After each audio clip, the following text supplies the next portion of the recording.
सभी को नमस्ते। जय हिंद, वंदे मातरम।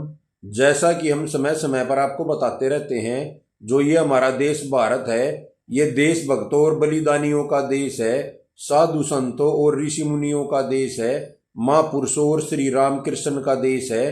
तो कई बार ऐसा हो जाता है कि एक ही दिन में कई कई लोगों के जन्म दिवस या बलिदान दिवस आ जाते हैं।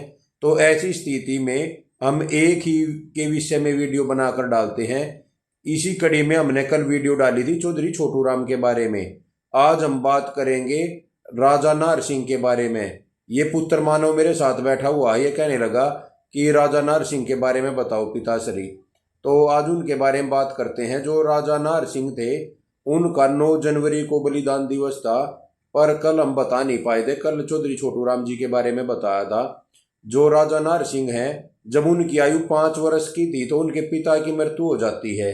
उनकी पिता की मृत्यु हो जाने के पश्चात उनके चाचा जी राजकार्य संभालते हैं, और जब राजा नार सिंह 18 वर्ष के होते हैं तो उनको गद्दी पर बिठाया जाता है।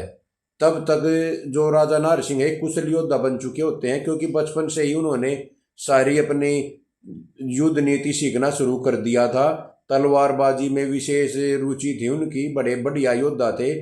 और बल्लभगढ़ के आसपास का उनका क्षेत्र था। बल्लभगढ़ में उनका किला भी बना हुआ है। जब 1857 क्रांति हुई तो बहादुर शाह जफर, जो दिल्ली के शासक थे, उन्होंने उनसे सहायता मांगी, तो उन्होंने बिना शर्त के पूरा समर्थन देने की बात कही और कह दिया, भाई जब तक हम जीवित हैं अंग्रेजों को दिल्ली में नहीं घुसने देंगे।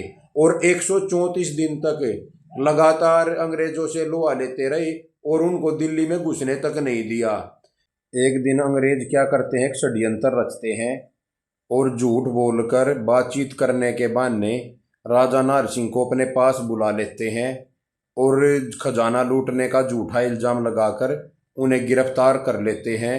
और 9 जनवरी 1858 को चांदनी चौक पर ले जाकर उन्हें फांसी पर लटका दिया जाता है।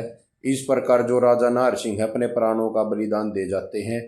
तो ऐसे बलिदानियों से हमें प्रेरणा लेनी चाहिए। जो ये उनका बलिदान हुआ था, ये देश की पहली आज़ादी की लड़ाई में हुआ था, जिसे 1857 की क्रांति के नाम से भी जाना जाता है। तो ऐसे महापुरुषों से सदैव प्रेरणा लेनी चाहिए। अपने बच्चों को महापुरुषों की कहानियाँ सुनाओ ताकि वो भी प्रेरणा ले सकें। धन्यवाद, नमस्ते।